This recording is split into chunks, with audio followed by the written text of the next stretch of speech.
So Kim Joo-ae first appeared at an ICBM launch in November. Kim Joo-ae appeared with her father holding hands and basically surprising the world because we had never seen one of the Kim children before. Since then, she has appeared at multiple military events. So ever since Kim Joo-ae appeared in public, there has been a lot of talk about succession plans in North Korea. So it's very significant to see how senior North Korean officials will shake her hand, bow to her, be very respectful towards her despite her being a 9 to 10-year-old child. 와, 군인이 허리 숙여서 인사를. 대장이, 해군 대장이 참. Why she's in the public eye now and whether she could become the next leader. She is a symbol of the next generation that the regime has to protect with the weapons that they have.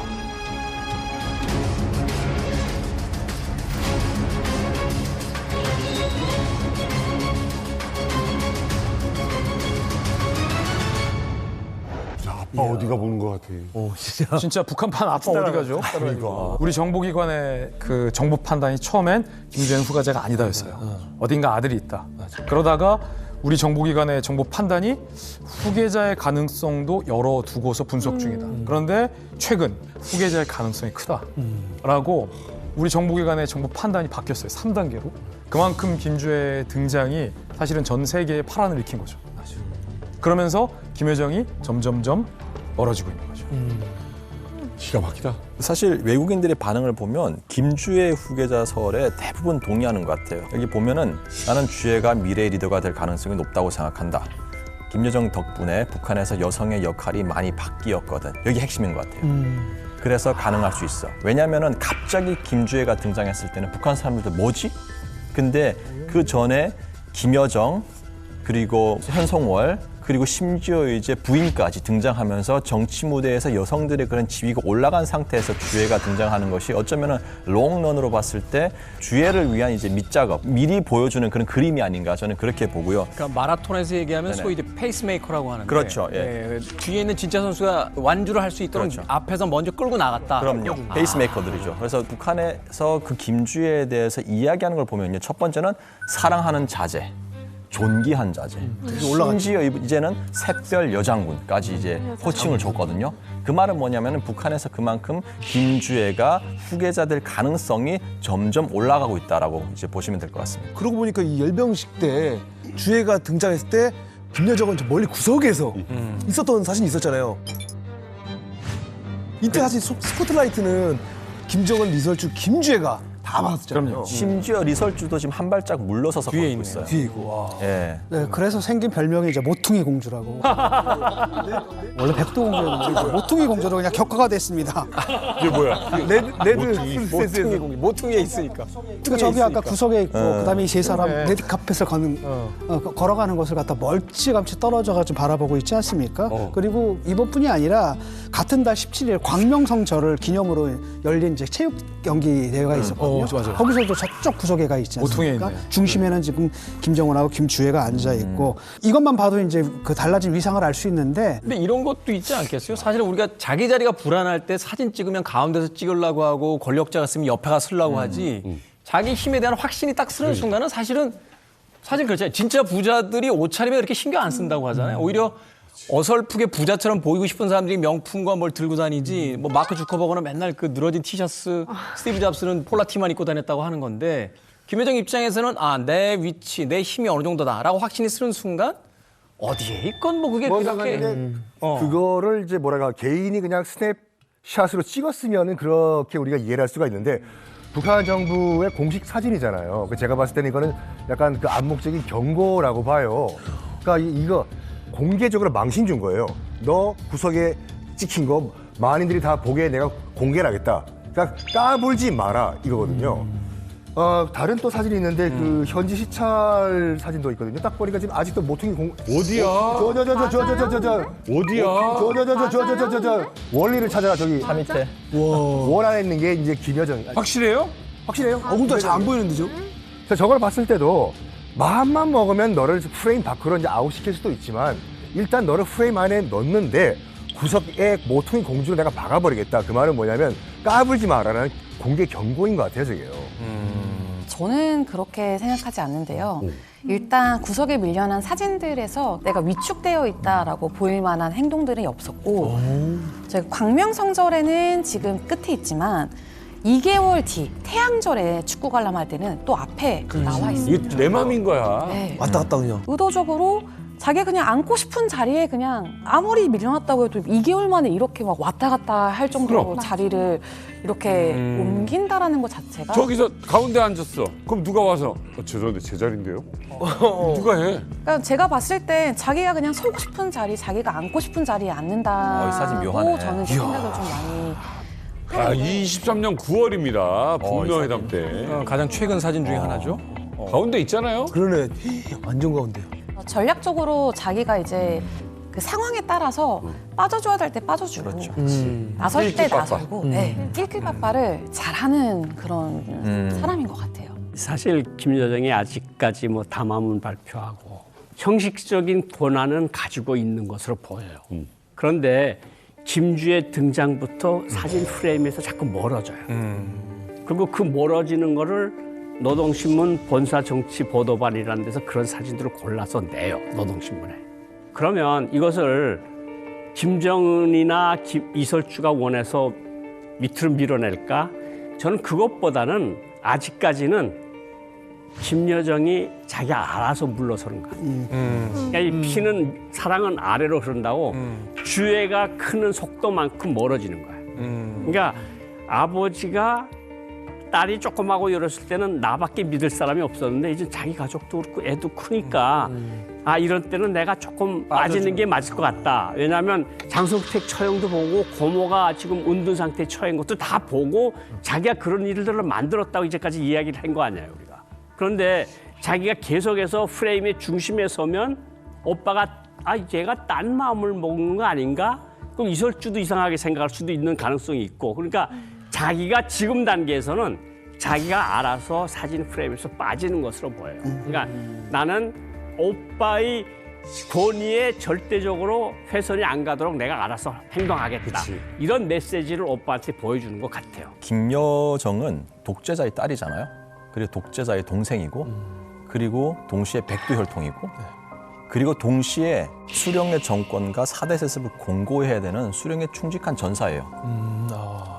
그 말은 뭐냐면은 김여정하고 이제 김정은이가 운명의 공동체이기 때문에 이 4대 세습이 펑크가 났을 때는 김여정 또한 힘들어요. 그렇기 때문에 김여정 같은 경우에는 이제 지금 북한이 시동을 건 4대 세습에 주애가 올라왔는데 또 다른 여성이 자꾸 화면에서 이제 왔다 갔다 한다 그러면은 시선이 분산되는 거예요. 온 이 주애한테 지금 초점을 가야 될 시기에 자기가 거기에 무대에 선다? 오히려 무대에 서는 것보다는 무대 밖에서 김주애라든지 김정은 오빠라든지 이런 움직임 동선들을 잘 체크하고 스무스하게 계속 갈 수 있는 그런 거를 만드는 하나의 전략을 만들고 있지 않나 그렇게 저는 보고 사실 그리고 김여정이 힘이 빠졌냐? 저는 힘이 빠졌다고 안 봐요. 김여정의 위치만 바뀌었어요. 화면에서 위치만 바뀌었지 김여정이 갖고 있는 파워는 저는 그대로라고 봅니다.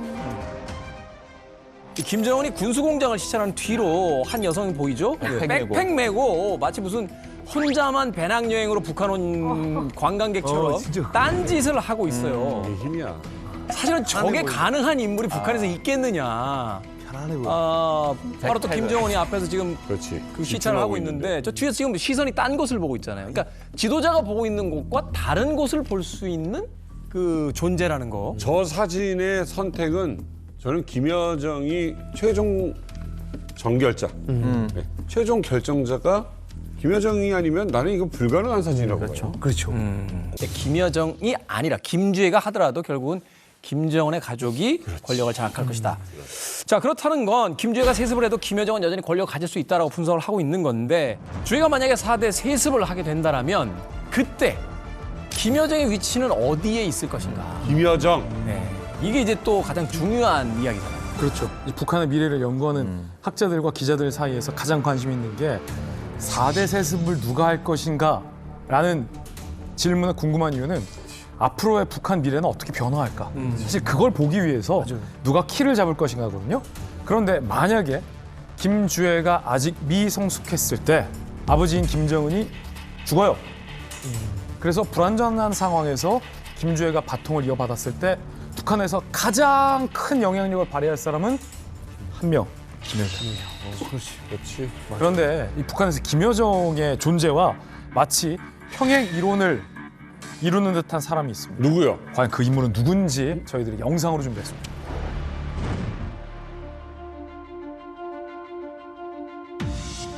오, 관을 직접 관을 드네요. 직접 들었어요.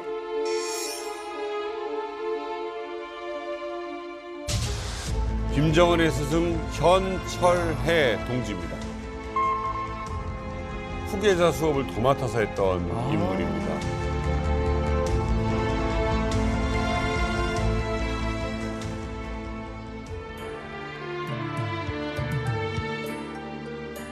현철의 동지, 내가 왔습니다. 한번 눈을 떠보십시오. 그렇게 정을 나누다가 작별 인사 한마디 없이 이렇게 영영 떠나려고 합니까? 이렇게 가면 나는 어떻게 합니까?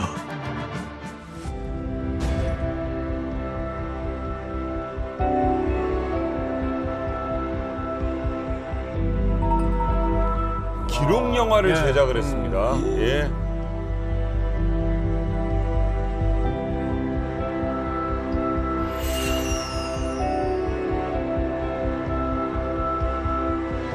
아, 진짜 어릴 때부터 같이 있었구나. 제2의 아버지 같은. 그러네요.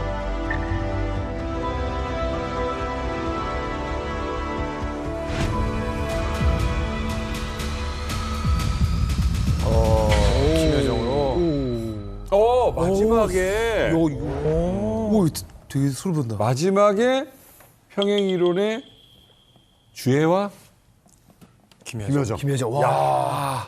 야, 아니 지금 보니까 김정은이 진짜 무릎도 꿇고 기록 영화까지 만들고 엄청 끈끈해 보이는데 어떻게 현철이하고 이렇게 돈독한 사이가 된 거예요? 사실 북한에 이런 말이 있습니다. 부모는 생물학적 생명을 준다 그러면은 스승은 사회적 생명을 준다 그러거든요. 그 말은 뭐냐면 현철애가 김일성 때부터 그 백두산 혈통 가문하고 아주 끈끈한 관계로 있었고, 왜냐하면 현철애가 군, 정치, 당의 요직들을 다 두루 이제 했었고요. 그리고 김정일이가 딱 현철이한테 부탁을 했어요. 김정은 가해 선생님 좀 해라. 그래가지고 실제로 김정은이가 이제 정치적 감각, 군사적 감각, 당 이런 감각들을 익히고 배울 수 있었던 것은 현철애가 없어서는 불가능했어요. 현철애가 이런 것들을 차곡차곡 이제 가르쳐줬고, 그래서 김정은이가 올라오게 된 거죠. 그러다 보니까 김여정의 역할이 그러면 나중에 뭐 김정은이가 죽었을 때 충분히 김여정이 이런 현철애와 같이 이런 것들을 할 수 있다라고 볼 수 있는 거죠. 김주애가 지금 11살이니까 이제 후계자 수업을 본격화한다라고 했을 때 김여정에게 이제 현철애 같은 그런 역할을 이제 맡길 수 있다라고 지금 분석을 하고 있는 거네요. 그러니까 현철의 대장 뭐 죽은 사후에 차수가 됐는데 다큐멘터리가 나오기 전까지는 그 누구도 김정은의 정치적 스승이 현철애라는 걸 아는 사람 한 명도 없었어요. 그렇겠지. 한 명도 없었어요. 한 명도 없었는데 현철애라는 분은 인민군 총정치국에도 오래 있었고 국방위원회, 김정일과 같이 국방위원회들 같이 있었는데 당 사업과 군 사업을 주로 했으니까 그 사람이 그런 것들을 많이 가르쳐줬고, 그러니까 할아버지 김일성과 찍은 사진은 한 장도 없어도 현철하고 찍은 사진은 너무나 많은 거예요. 신기하다. 그러니까 이게 아버지는 정말 육체적 생명을 줬고 지식과 노하우를 심어준 거는 현철이라고 보면 되는 거거든요. 만약 김정은이가 정말 무슨 문제가 생겨서 2, 3년 안에 갑자기 사망을 한다. 그때 김여정이가 지금 김주애에게 현철애가 했던 것처럼 교육을 할 것이냐. 이게 첫째고, 아니면 수렴청정을 하는 것처럼 하면서 실제로 자기가 권력을 가져갈 것이냐. 이건 조금 더 두고 봐야 돼요. 북한 권력 투쟁상 2인자는 항상 죽었거든요. 만약 김주애가 클 때 2인자 역할을 너무 충실히 하거나 가운데서 끼고 그러면 후계자가 크면 클수록 그 사람은 아웃될 가능성이 높으니까 김주애를 어떻게 할 것이냐는 김여정이가 잘 그렇게 알아서 되면 판단을 해야죠. 평행이론은 장성택과 비슷해지는 거예요. 그렇죠. 그러니까 지난번엔 고모부, 이번엔 고모. 고모. 어. 그 저는 북한 통치에서 가장 중요한 것이 본보기를 보이고 선례를 남기는 거거든요. 김여정한테는 두 카드를 다 보여줬어요. 현철의 카드와 장성택의 카드. 장성택 2인자 죽었어요. 이렇게 행동했을 땐 죽는다. 근데 현철애처럼 했을 때는 수령이 운고를 메고 마지막까지 함께한다. 그걸 보여준 거죠. 그러면 우리 정보기관은 김주애와 김여정 중에서 북한에 있어서의 권력의 파워를 김정은 유고시에 어디로 더 보냐? 우리 권력기관은 김여정에게 봐요. 아직 미성숙한 김주애가 북한을 통치할 능력이 부족하다는 걸 알아요. 김여정은 조직도 있고 능력도 있고 잘할 자신감도 있어요. 자신만만하다는 거죠. 리설주나 김주애조차도 혼자 북한을 통치한다라는 건 생각하지 못할 거예요. 우리 정보기관은 이러저러한 이유를 근거로 만약에 아직 주애가 어릴 때 김정은이 세상을 떠난다면 김여정이 단순히 현철애의 위상에서 그치는 게 아니라 김여정이 주도적으로 북한을 통치한다라는 것에 무게를 두고 있는 거죠. 2017년, 2018년까지만 하더라도 김주애 딸 아이가 후계자일 가능성에 대해서 완전히 가능성 제로였어요. 그런데 최근에 정보기관의 뉘앙스를 보면 김주애 후계 등 다양한 가능성을 염두에 두고 추적 분석하고 있다라는 공식 입장을 내요. 여기 후계 등이라는 표현이 들어가 있다라는 거죠. 조선의 샛별 여장군 호칭 보도 이후에 여러 언론과 정보기관 그리고 전문가들 사이에서도 후계 가능성이 있는 거 아니냐라는 분석에 힘이 실리고 있습니다. 맞습니다. 지금 일단 김주애 같은 경우에 국정원의 판단이 그렇게 이제 바뀌고 있고 뭐 통일부라든가 이런 기관도 바뀌고 있어요. 그러니까 정부가 기존에는 후계 문제까지 연결시키면은 전문가들이나 이런 사람들을 오히려 워워 하면서 그렇죠. 이렇게 좀 진정시키던 분위기에서 김영호 통일부 장관이 16번이나 나왔는데 이거 보니까 심상치 않아 이렇게 얘기하니까 이제 기류가 바뀐 거고 네. 더 중요한 건 이제 별의 김주애를 빗대고 있다는 거. 사실은 과거에 보면 김일성의 그 호칭은 태양이었잖아요. 뭐 민족의 태양 뭐 이렇게 했는데 네, 태양. 김정일 같은 경우에는 아들인 김정일 같은 경우에는 뭐 광명성이다, 네. 향도성, 뭐 이 사람들의 이제 길을 밝혀주는 이런 별이라 이거예요. 금성이라 이건데 김주애 같은 경우에는 지금 어린 시절부터 별에 빗대 가지고 뭔가 이 계몽군주, 북한의 인민들을 이렇게 인도하는 어린 계몽군주로 지금 어릴 때부터 지금 이미지를 키워가고 있는 게 아닌가 이런 느낌이 들어요. 어쨌든 뭐 지금 얘기 들으면 들을수록 분명히 이 김주애는 특별 대우 또는 관리를 하고 있다라는 생각이 듭니다. 지금 어때? 딱 보기에 지금 뭔가 새 샛별이 된다. 네. 지도자가 될 것 같아요? 일단은 저는 50% 이상인 것 같습니다. 왜냐면 뭐 안 시키, 뭐 다른 거 시키려고요? 지금 이렇게 부각시키는 것 같지 않아요? 다른 거 시키려고요? 그렇지. 뭐 하겠어요? 그러니까요. 저는 사진 찍을 때 제일 놀랐어요. 왜요? 어찌 김정은보다 더 앞에 나와서 맞아요. 북한 사진 중에서 지도자 앞에 또 다른 사람이 앞에서 더 크게 부각되는 사진을 본 적이 없거든요. 본 적이 없는 것 같아요. 근데 궁금한 게 저는 김정은이 뭐가 그렇게 사실은 급해서 그런지 사실 나이도 어리잖아요. 주애도 어리고 그렇죠. 그다음에 김정은도 저보다도 어린데 뭐가 이리 급해가지고 이런 후계자를 왜 이렇게 서두르냐? 그럼 우리가 얘기 나눈 것처럼 김정은이 과연 정말로 건강이 안 좋은 건가? 아니면은 정말로 딸을 이뻐해서 지금 후계자로 공식화시키는 것인가? 안 그럼 정말로 첫째 우리가 뭐 얘기 나눈 것처럼 장남이 있는 것인가? 있다면 왜 공개가 안 되는 것인가? 뭔가 아픈가? 아니면 뭐 신체적으로 문제가 있나? 아니면 정말 꽁꽁 숨겨놨다가 나중에 짜잔 공개하려고 그러나? 그러니까 정말 우리가 알 수가 없다 보니까 우리가 이런 소설을 쓰고 있는 거잖아요. 답답해 진짜. 그러니까 뭐 우리가 예측한 모든 게 지금 뭔가 제대로 명확하게 밝혀진 건 없어요. 없어. 맞아요. 사회주의 국가나 독재 국가에서는 이 사진이 권력 구도를 분석하기에 아주 좋은 소재입니다. 경찰 위성을 성공한 날 경축연 장소 사진인데 주애가 일단 리설주보다 엄마보다 아빠인 김정은에게 훨씬 더 가까이 앉았다. 아니 심지어 전체 구도에서 가운데 앉아 있어요. 가운데. 예. 와. 담배도 라는 게 좀 눈에 확 들어와요. 김정은은 뭐 지금 아무 생각 없어. 엄청 신나 있는 약간 취하신 거 있고 와인도 한 잔 있고 분위기가 좋을 수밖에 없죠. 김정은의 위치를 보면 좌덕훈 우주애. 그러니까 김정은 입장에서도 주애가 얼마나 중요한 인물이다라는 게 이 사진에서도 부각이 되고 있는 건데 이 사진을 좀 더 넓게 보면 대박이다. 김여정은 어디 있습니까 지금? 한참 떨어져 있는. 저 멀리 있어요. 우리가 예전에 한때 김여정과 김정은이 북한이라는 권력을 나누어서 분할 통치하고 있는 건 아니냐라는 정보기관 관계자의 국회 보고가 있어서 그때 김여정을 굉장히 주목했잖아요. 그랬던 김여정이 지금 어디 있는지 한번 보십시오. 밀려도 한참 밀려있다. 주애가 등장하기 전과 후로 김여정의 위치와 김여정의 위상에 대한 관심이 확 줄어든 게 명백히 사실이 됐죠. 그러네요. 네, 제 생각에도 이번에 또 공개된 사진을 보면 김정은과 간부가 이야기하면서 이렇게 서류를 보고 있는데 주애가 아무렇지 않게 너무 자연스럽게 간섭하는 모습이 보여지고 있거든요.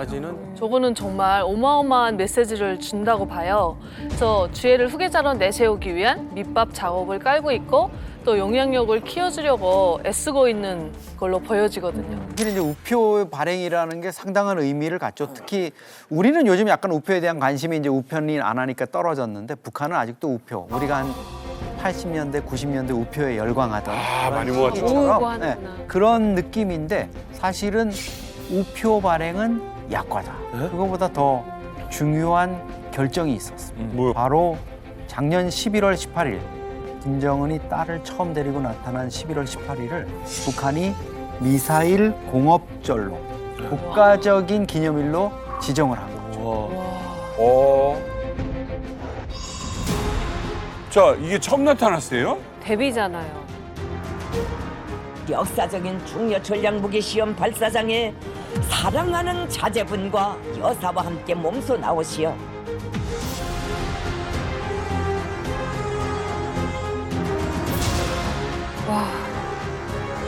명절이 된 거예요, 이날이. 11월 18일을 우리식 국방발전의 성스러운 여정에서 듣기할 대사변이 이룩된 역사의 날로 영원히 기록하며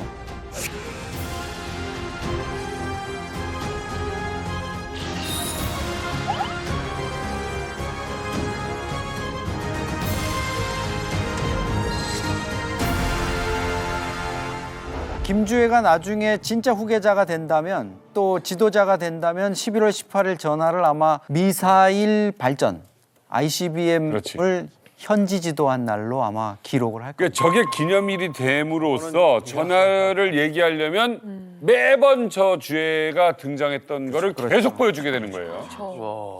그러니까 지금 북한의 가장 중요한 어떤 그 전술 무기와 함께 주애를 이제 동급으로 묶어버린 거죠. 그렇죠. 수령을 따라서 아주 어렸을 때부터 그 국정을 관여하는 이런 또 군사무기 발전에 기여한. 사실 그 국정 운영을 하기에는 너무나 어린 나이잖아요. 10살이니까 뭘 알겠어요. 근데 그냥 저 자리에 있었다는 것만으로도 이제 역사적으로 계속 길이길이 기억이 되는 거예요.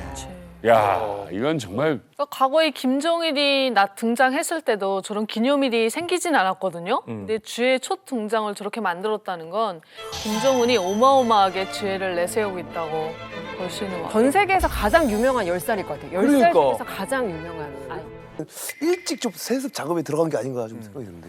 김정은이 이제 집권 12년 차고 2024년에 대한 그림을 그리면서 제일 많이 고민을 많이 할 거예요. 왜냐하면 내년 나이가 이제 40대니까 불혹이잖아요. 2013년 김주애는 너무 어리고 지금이 사실 말씀하신 대로 후계 문제를 논할 타이밍이 아니에요. 그리고 건강 문제도 많이 얘기가 되는데 그나마 유력한 어떤 가설일 수 있고 여러 가지 김정은이 건강 안 좋은 거는 맞는데 근데 북한이 또 어떤 측면에서 보면 김정은이 자신의 유고 상황 또 후계자와 관련한 지위 문제 이런 거 관련해서 다른 제도적인 부분도 지금 손질을 하고 있잖아요. 노동당의 제1비서직을 신설해가지고 그 자리를 지금 밝히질 않고 있지만 자기가 유고 상황에 빠졌을 때 자신의 권능을 대신할 자리로 지금 만들어놨단 말이에요. 이게 건강이 아니면 뭘까? 계속 의문이죠. 저희가 이제 지금 그거를 쫓아가는 거거든요. 근데 답이 쉽게 나오지가 않죠. 그러니까 자꾸 우리가 이 자녀 문제를 얘기하는 게 북한 체제의 전망 때문에 그러는 거거든요. 그런 것도 한번 생각해 봤어요. 예를 들어서 김정일이 2008년도 여름에 뇌출혈로 쓰러지고 김정은을 후계자로 내세운 게 이제 2008년 가을이라고 알려지고 있어요. 3년도 채 안 돼서 아버지가 사망을 했어요. 그때 아마 김정은이가 고속으로 승계 작업을 하더라니까 이게 고속으로 승계 작업을 하는 것이 굉장히 안 좋구나. 자기가 하는 자기가 아니까. 그래서 차근차근 준비를 시켜야 되는 것이 아닐까 하는 생각을 했을 가능성. 맞네요. 이게 두 번째 가능성. 아까 건강 문제 때문에가 첫 번째 가능성, 두 번째 가능성. 그리고 세 번째 가능성은 뭐냐면 이게 김정은 후계가 3대까지 온 거에 대해서도 북한 사람들이 처음에는 좀 수령님이 환생했다. 이런 생각을 좀 가지긴 했었지만 지겹거든요. 근데 또 4대까지 끌고 나온다 그러면 도대체 뭐 하는 거야, 우리나라는. 그러니까 그런 부정적인 시각을 이렇게 자연스럽고 친화적인 모습으로 이렇게 해서 좀 이런 것을 좀 상쇄시키려고 하는 것이 아니냐 그런 생각도 듭니다. 가장 최근에 취재한 내용 말씀드릴게요. 조태용 안보실장이 이런 분석을 내놨습니다. 근데 참 흥미로워요. 뭐라고 했냐면 지금까지는 김주애가 후계자일까 과연? 이라고 국가안보실에서 생각을 했다면 지금부터는 김주애가 후계자일 것 같는데 맞느냐라고 따져보는 단계다. 그렇다면 우리나라 대통령실의 국가안보실도 이제부터는 김주애를 정식 후계자의 가능성으로 두고 가능성을 검증해보겠다. 검증 단계에 들어간 거고 왜 이렇게 김정은이 젊은데 어린 김주애를 후계자의 가능성에 두고 김정은이 공개를 했을까와 관련해서 북한의 지금까지의 관례상 여성이 지도자인 경우가 없기 때문에 아주 어렸을 단계에서부터 자연스럽게 슬며시 김주애를 북한 인민들의 뇌리에 각인시키는 학습의 시간이 필요하다. 그게 20년은 필요하다라고 북한이 판단했을 가능성이 있다는 게 국가안보실 관계자의 설명이었어요. 주애가 계속 중요한 장소에 나오더라도 북한 전문가들 사이에서 일종의 금도가 있었거든요. 그래, 여기는 안 드러나오겠지. 한 그 금도가 와르르 무너진 순간이 있습니다. 언제? 지난 2월 8일 북한 건군절 75주년 기념 열병식 주석단에 주애가 한가운데 오르면서 열병을 받았다는 거예요. 열병식을 받았다는 것은 맞네요. 미래 권력을 의미하거든요. 일종의 저건 금도예요. 근데 그 금도와 금기를 와르르 깬 장면이 저 장면이었거든요. 저건 너무 큰 거죠? 내년 2월 8일 또 주석단의 주애가 등장한다? 저 사진을 여기서 처음 봤을 때만 해도 그냥 귀여운 귀엽다. 딸을 행사에 데리고 간 정도로 생각을 했는데 이게 연말이 가까워지면서 여러 가지 어떤 변화들을 상황들을 보니 이제 퍼즐이 좀 맞춰지는 기분이 든다. 그리고 너무 놀라웠던 게 그 북한 전 국민이 바라보는 주석단이잖아요. 거기서 김주애가 아무렇지 않게 김정은의 얼굴을 어루만지고 또 열병식에서 김주애 백마까지 등장했잖아요. 그래서 김주애 내년 활동을 예견해 봤을 때 아마 더 놀라운 행보를 하지 않을까 싶고 제가 예측해 본다면 김정은이 등장하고 발걸음이라는 노래가 나왔어요. 김정은을 칭송하는.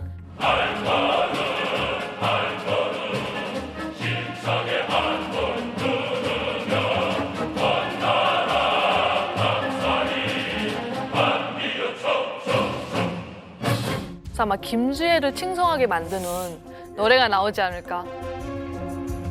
김주애 등장을 보면서 등장시켰을 때 북한 주민들의 그 반응이 귀엽다, 예쁘다. 그래가지고 사실은 주애에 대한 그 팬덤층이 만들어졌다 그래요, 북한에. 주애를 보고 저 뭐야 이거 막 욕하는 사람도 있지만 또 젊은 층들 중에는 옷도 되게 스타일리시하게 입고 그리고 얼굴도 예쁘고 그리고 이제 뭐 웃고 하는 그런 걸 보면서 예쁘다. 그 호감이 생긴 거죠. 그러다 보니까 그런 호감들이 또 김정은 정권을 서포트하는데 어느 정도 이제 그 기여를 했다고 저는 보고요. 그리고 올해만 해도 주애가 그 해군 사령부를 방문해가지고 여러 가지 행동들을 하고 그리고 구구절에 등장시킴으로써 북한 주민들에게 그리고 전 세계 주애를 알렸거든요. 네.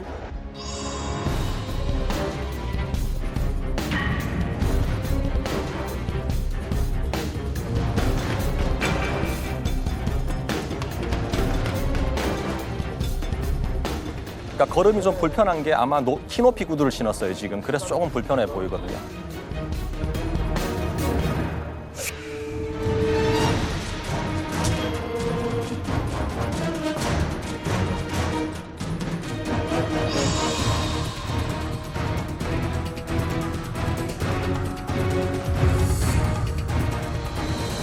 김주애가 둘째이고 딸이라 하더라도 김주애가 과거 김정은처럼 승부욕이 강하고 정치적인 야심도 강하고 이제 자신의 아버지의 뒤를 잇고자 하는 의지가 강하다고 하면은 후계자로 인정할 가능성이 더욱더 높다고 봐야겠죠. 김정은은 2009년도에 결혼을 했습니다. 리설주가 퍼스트 레이디로 처음 등장한 것이 2012년 7월이었어요. 2012년. 근데 지금 첫째가 있다는 가정하에 첫째가 2010년도에 그러면 태어나잖아요. 그렇죠. 여러분들이 한번 판단해 보세요. 자, 2010년도에 임신을 했는지 안 했는지 우리가 알 수가 없죠. 2012년도에 공개적으로 등장을 했기 때문에. 자, 그런데 2010년도에는 리설주가 북한 매체에 여러 번 등장을 합니다. 2010년부터 2011년까지 리설주가 은하수 관현악단 가수로 활동했기 때문에 관련 영상이 있거든요. 첫 번째 한번 봅시다.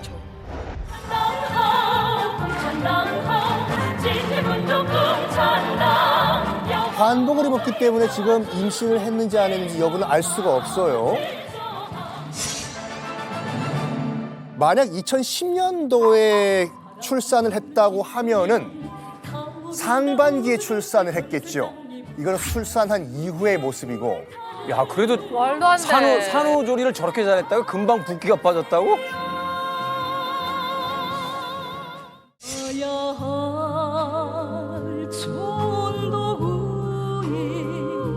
희망이 다가걸어온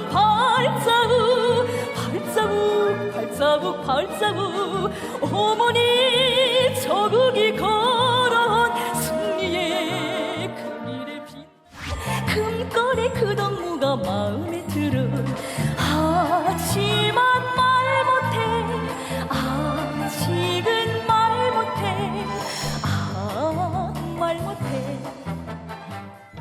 2010년도에 출산했다 그러면은 1월이든지 정말 정초에 출산했다는 얘기인데 봐봐요.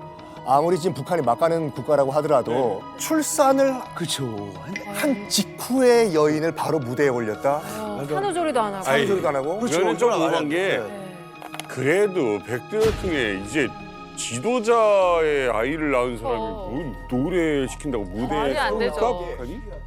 근데 이 앞선 공연들도 있습니다. 앞선 공연은 뭐냐면은 2010년도 5월 러시아와의 합동 공연, 또 2010년도 2월 태양절 공연인데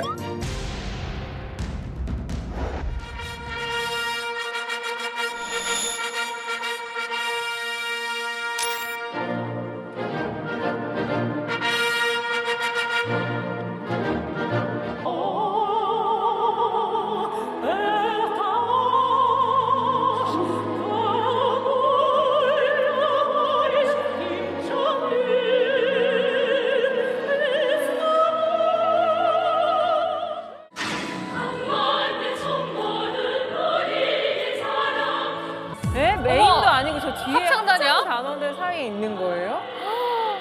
어머머머. 공연이 하나가 더 있습니다. 바로 태양절 음악회 무대에도 선 리설주인데. 잠깐만, 그럼 언제 출산을 한 거예요? 2010년에 출산을 했으면.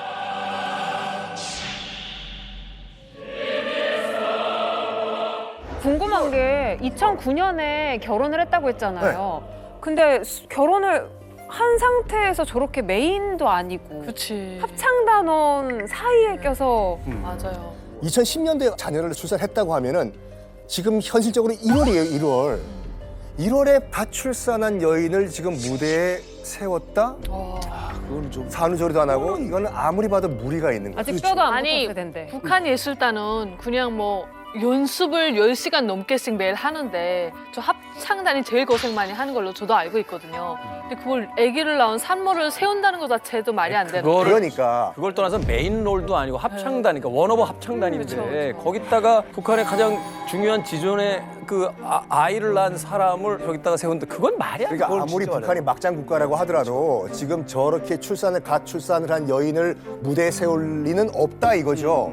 그 말은 뭐냐면 만약에 2010년생 아들이든 딸이든 자녀가 있다고 하면 리설주가 나온 게 아니라 제2의 여인이 있다 이거. 아니야. 아니 뭐 아니야. 이거는 반박, 공식 반박. 이거 왜냐면 듣다 보니까 또 혹해가지고 내가 아니야. 아, 우린 이쪽으로 이미 기울었어. 들어봐. 보세요. 김정은이 우리 대통령을 만나서 언제 결혼했는지 얘기했어요.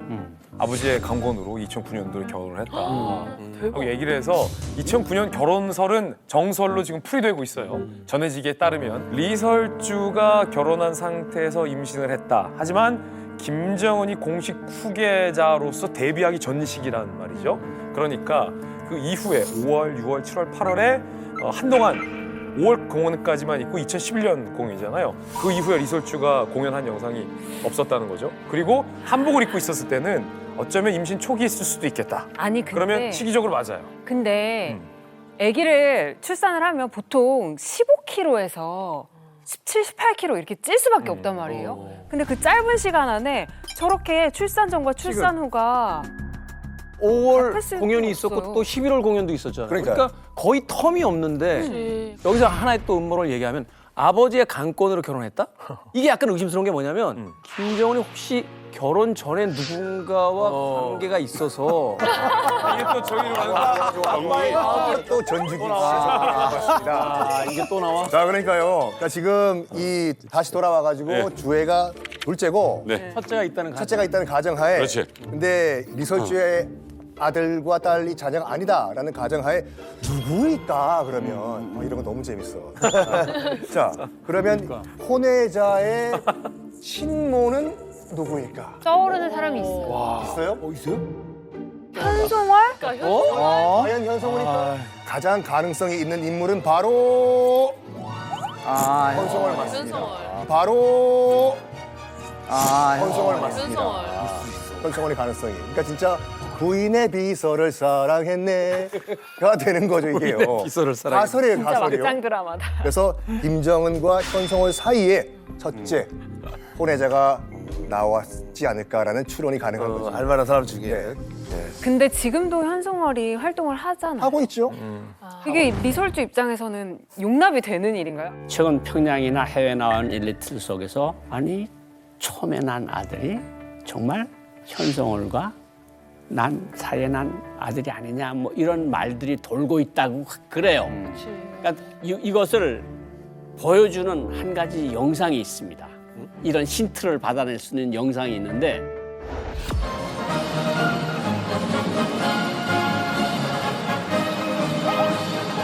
아, 유명하죠.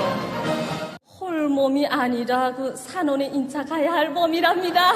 비밀이 아니라면은 그 아들을 낳는 것이 좋습니까? 아니면 그 딸을 낳는 것이 좋습니까? 예, 저는 아들을 낳고 싶은데 임신하면 저렇게 되는 거죠. 제 배 안에 있는 아이가 딸이라고. 근데 딸이라고.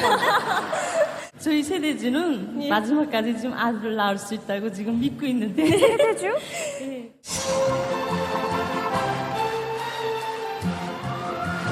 우리 공장 동무들 웃으며 말을 해요. 날 보고 춤마 처녀래요. 이제까지 북한 역사상의 1호 행사, 그러니까 소위 지도자를 모신 행사에서 만삭이 된 여성이 나와서 춤을 추거나 노래를 부른 역사가 없습니다. 모든 동영상이나 기록영화나 다큐랑 보면 이렇게 만삭이 된 여성이 없는데 김정은은 또 저걸 보고 막 좋다 그러거든요. 그러니까 그러면 그때 배 안에 있던 애가 무슨 이런 생각을 안 할 수가 없는 거 아니에요.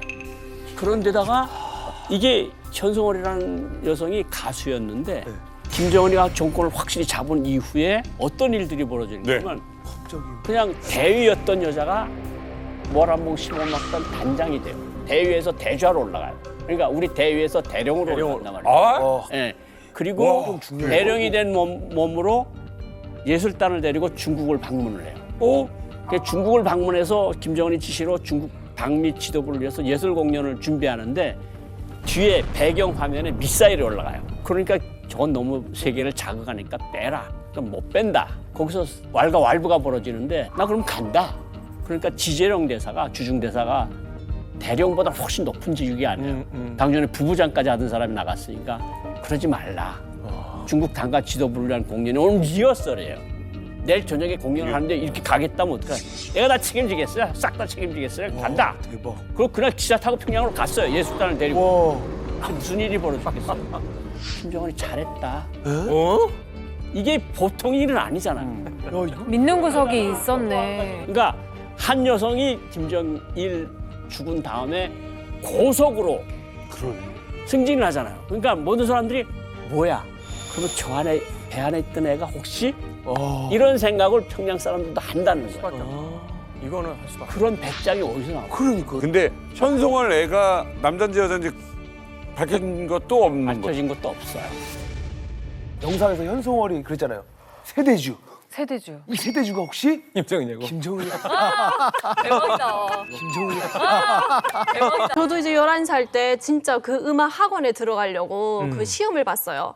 정말 내가 열심히 해서 음악 학원에 들어가야 되겠다 하니까 엄마가 저한테 야, 우리 집 쪽에는 예술계에 뒷배가 없으니까 너 그만둬라 하는 거예요. 근데 저 혼자 11살 때 내 힘으로 어떻게든 해보겠다고 시험을 보러 다녔는데 마지막에 저 혼자 떨어진 거예요. 친구들은 다 붙고.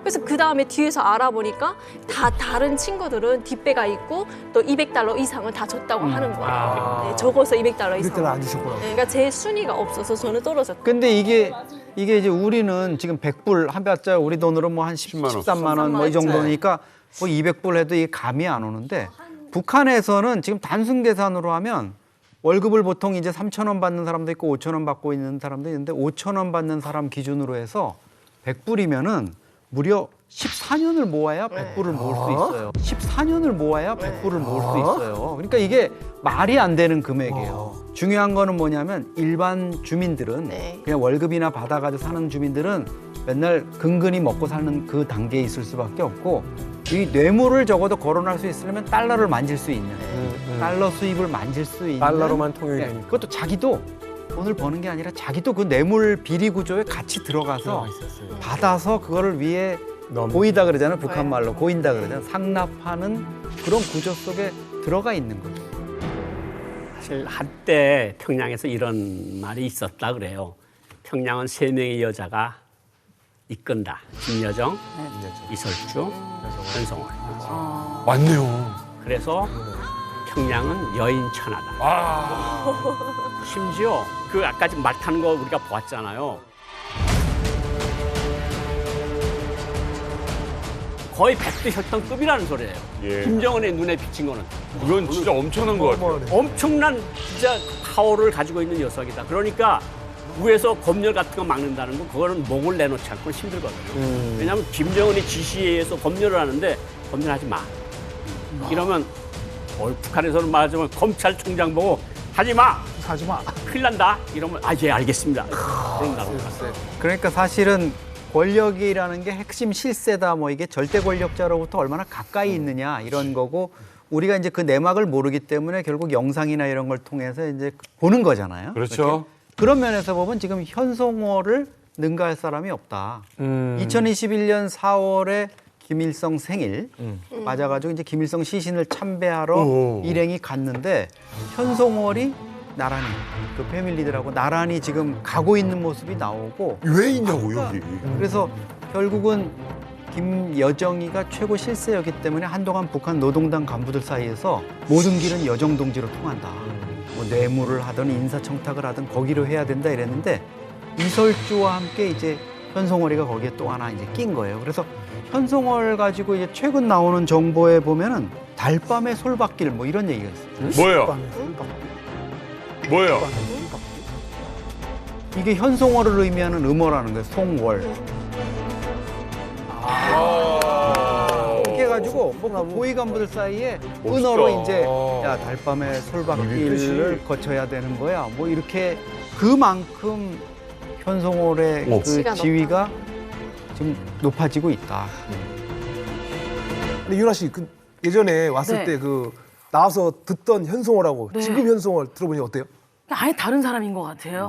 네, 그때는 정말 뭐 악단의 느낌이고 더 이런 느낌이었는데 지금은 지금 약간 정치적으로 완전 다른 사람인 것 같아요. 네, 정말 야 백마 타는 사진 저 깜짝 놀랐어요.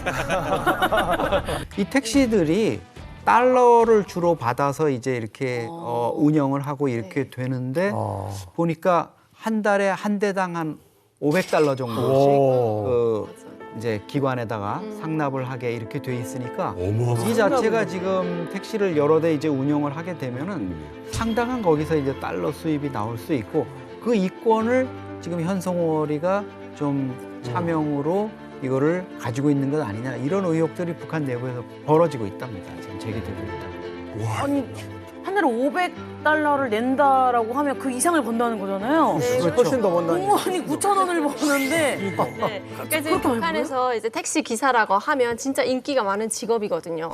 택시 기사들이 평양시뿐만 아니라 지방에서도 택시가 진짜 원활하게 활발하게 지금 운영이 되고 있는데 개인 택시들이 뭐 하루에 잘 벌어서 $100 이상을 벌 때도 있어요. 잘 벌어서. 하루에? 네. 그래서 북한에서 평양에서 제가 있을 때는 진짜 결혼 대상으로 상대로 1순위, 2순위가 택시 기사, 운전기사였어요. 그 정도. 네. 그만큼 이제 하루에 돈을 많이 벌고 기본 요금이 타게 되면은 $2 이상이거든요. 와, 비싸다. 네.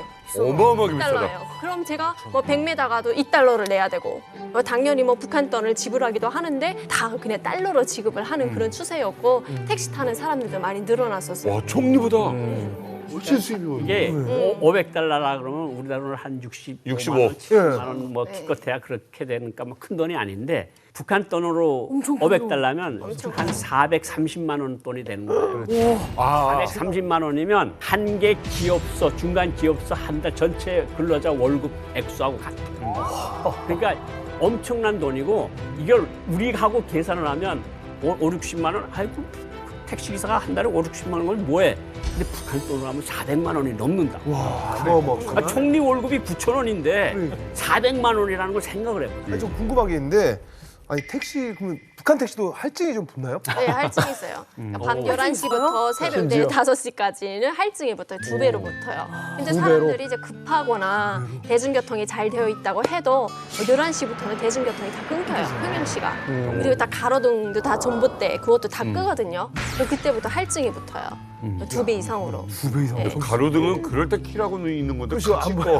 그리고 1호 도로가 있어요. 전봇대는 1호 도로만 그 불이 다 와 있고 1호 도로가 아니 2호 도로 이런 데는 다 불이 정전되어 있어요. 불이 다 꺼 있어요. 11시부터는. 그러니까 아무튼 택시는 탈 사람은 다 타네요. 그렇죠. 사실 택시는 그렇게 타는 그 교통 수단이잖아요. 근데 운전기사들이 돈을 이렇게 잘 번다는 건 결국 택시 회사들은 돈을 더 잘 번다.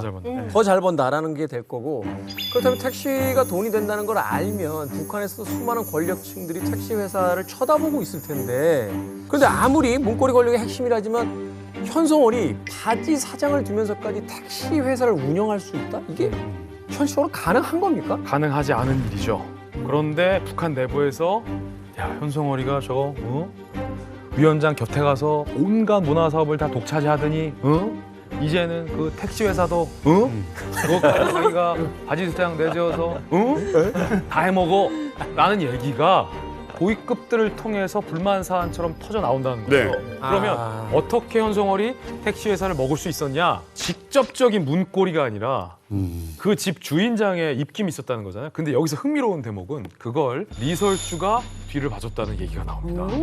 원래 리설주. 북한에서 돈이 모이는 사업은 누가 다 관장했습니까? 장성택. 그렇죠. 그런데 이 택시 회사 사업도 장성택이 관할하던 사업 중에 하나였대요. 장성택이 총살되고 나서 장성택의 조카인 최웅철, 정확하게 말하면 이제 조카 사위인데 최웅철이 장성택을 대신해서 이 택시 운영권을 쥐고 있었는데 이 최웅철 조카 사위까지 숙청이 됐어요.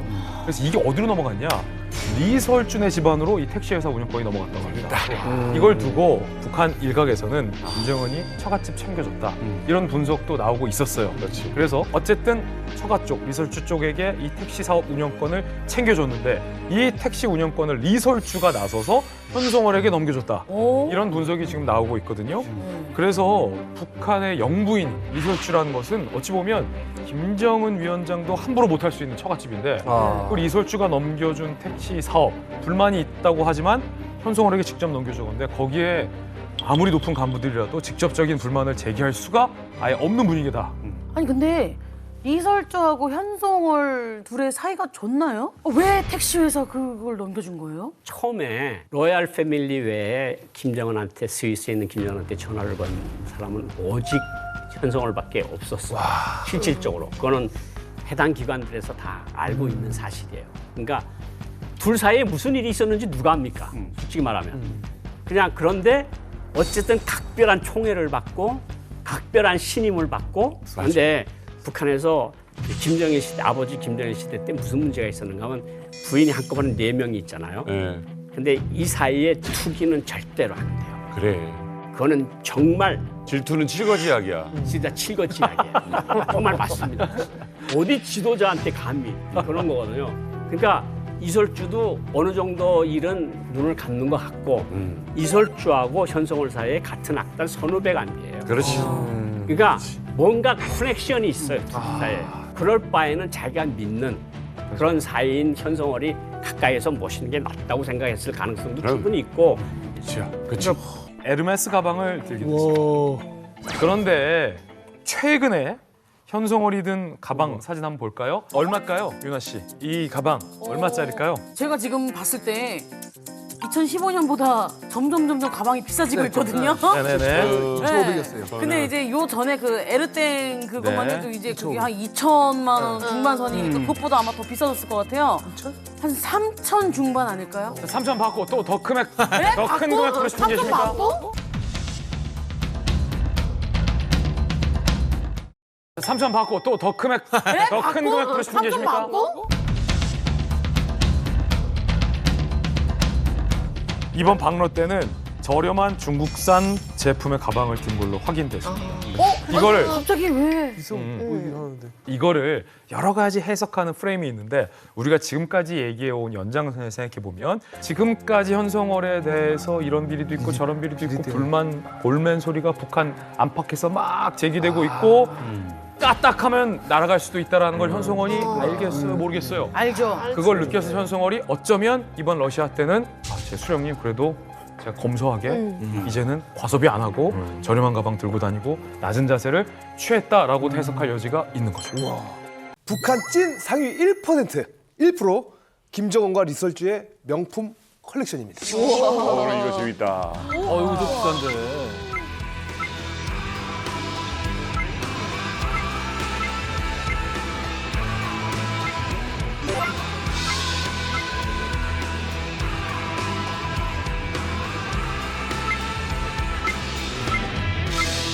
지금 보니까 리설주와 김정은이 굉장히 명품을 좋아하는 것이 느껴지는데 구체적으로 보니까 여성 같은 경우에는 의상, 가방, 그리고 주얼리. 근데 남성인 김정은은 시계예요, 시계. IW 시계, 파텍 필립 시계. 이게 확실히 진짜 브랜드예요? 저게? 예, 저 김정은이가 좋아하는 시계가 저 파텍 필립이라고 스위스에서 들어가는 시계인데 주문 받아야 생산하는 거예요. 어머. 저 시계 하나에 보통 5억에서 한 10억. 예. 한국에도 백화점 지하에 파텍 필립 매장이 있어요. 있는데 시계가 없어요. 이전에 샀던 기록이 있는 사람에게만 보여주고 그래서 텅텅 비어 있는 거. 근데 거기 유리 안에 하나가 있어요. 이거 좀 차볼 수 있을까요? 안 됩니다. 이미 주문해서 이걸 가지고 간 사람이 있다. 참고로 롤렉스는 파텍 필립 앞에서는 그냥 귀여운 템, 큐티한 템. 그 정도 수준입니다. 네, 쪽잠에 죄기밥을 먹으며 인민을 돌본다고 선전해 오지 않았습니까? 네. 김정일부터 김정은 이 가문이. 네. 그런데 좀 전에 본 것처럼 뭐 일반인으로서는 상상할 수 없는 그런 명품들을 가지고 사치를 즐겼단 말이죠. 맞아. 이게 얼마나 드느냐? 2012년 기준으로 한 해 동안에 약 6,886억 원. 그러니까 사실 3분의 2조 원이에요. 그 이후에도 해마다 약 6억 달러씩 썼다 그러거든요. 그러니까 우리 돈으로 7,791억 원. 그러니까 거의 1조예요. 이걸 갖다 사치품 소비에 썼다라는 거죠. 자, 그래서 제가 이번에는 김정은이 이제 기분에 따라서 바꿔서 탔던 차들을 한번 가져봤거든요. 김정은의 차요? 네, 모아봤습니다. 자, 이거 너무 재밌다. 나 이거 처음 보는데? 정말 억소리 나는. 대박이다. 재밌다. 정말 차들인데요. 여기 보시면은 다 이거 아실만한 차들이잖아요. 벤땡에 15억에서 20억 원대. 우와. 그리고 여기 팬텀 23억 원대. 어머. 그리고 이게 땡 인지로버인데 사실 6억 원대가 사실은 아닌데 이게 뭐 방탄 유리에 뭐 그렇겠지. 넣는 거예요. 그렇겠지. 전자레인지 로버. 전자레인지 로버. 6억 원대. 형이 디 아우디. 형디. 2억 원대. 그리고 여기 보면 또 2억 원대의 차들. 석세스. 자, 이렇게 진짜 이 억소리 하는. 아니 근데 작가 맨날 일본 욕하면서 SUV는 꼭 이거만. 그러게요. 아까 영상에서도 이거 타고 있었잖아요. 심지어 백두산 올라갈 때도 저거 타고 올라가요. 아, 이거야, 이거? 네. 이 차들이 얼마나 희귀성 있는 차인지 또 자동차 전문가인 제가 잠깐 설명을 드리겠습니다.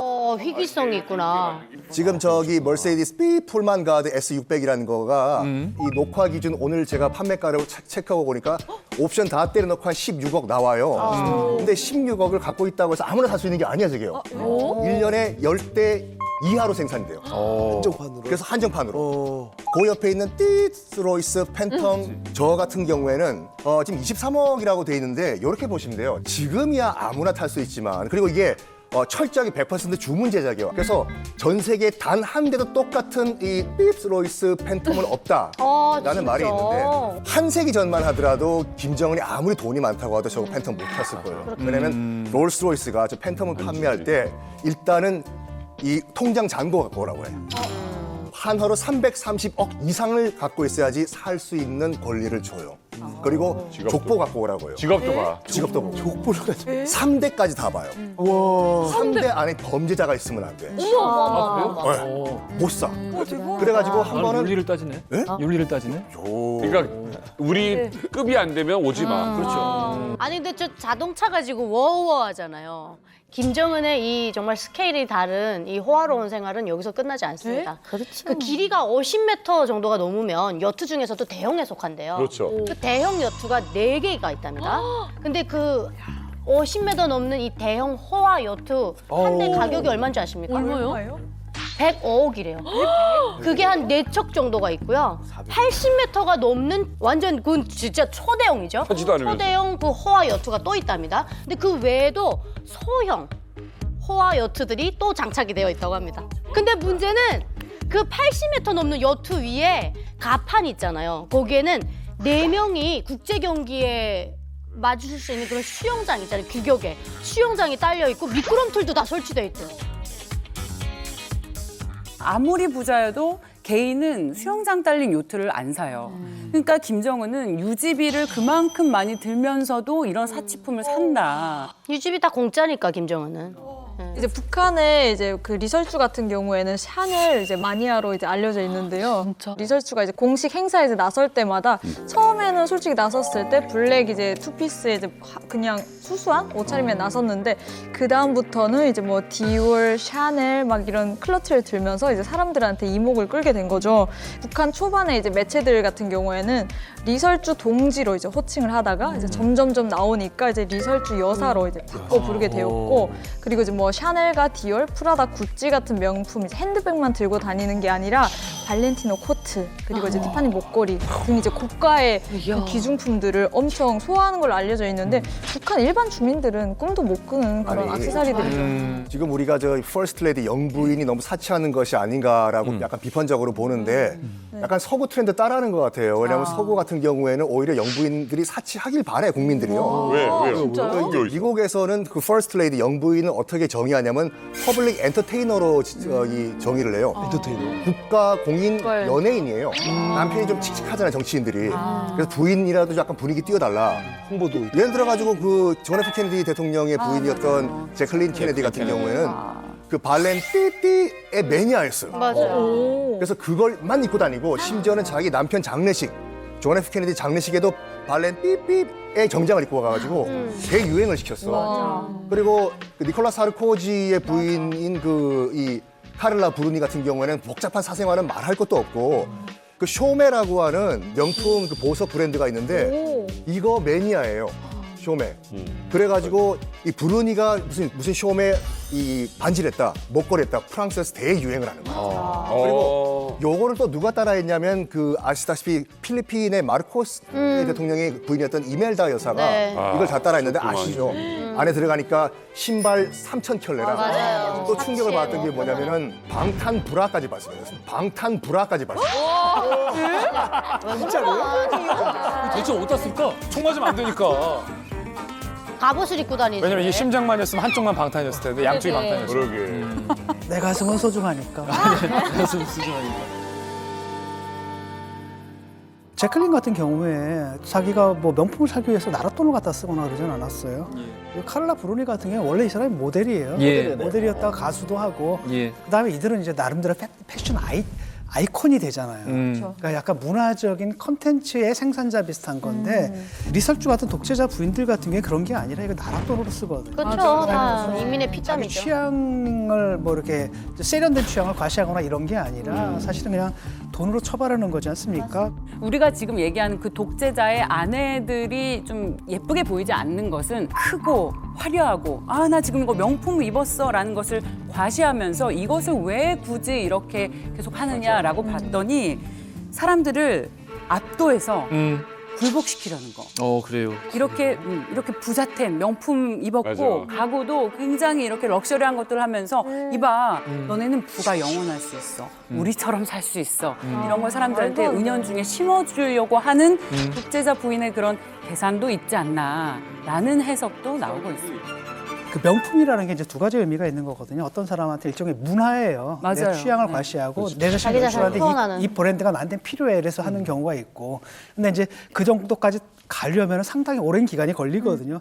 그러니까 그건 뭐냐면 나를 연출하는 게 아니라 기호로 사용하는 거예요. 난 이거 사는 그렇지. 사람이고 나는 계급이 달라. 맞아. 되게 이럴 때 이제 그걸 강조하는 거죠. 근데 지금 리설주의 명품 패션도 사실은 선을 긋는 거거든요. 선을 긋는 거고 그걸 통해 가지고 과시하는 거죠. 권력이라든지 그걸 과시하는 거죠. 특히 이설주 같은 경우에는 영국의 왕세 손비 케이트 미들턴 있잖아요.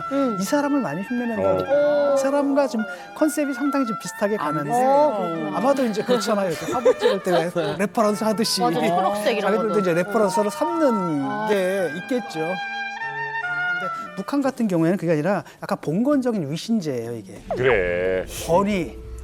권위이고 감히 쳐다보지 못하게 하는. 왜냐하면 이 사람들은 애초에 신분이 다른 사람들이잖아요. 그렇기 때문에 이건 그 자본주의적 현상이라기보다는 내가 볼 때는 전근대적인 봉건적 현상에 가깝다.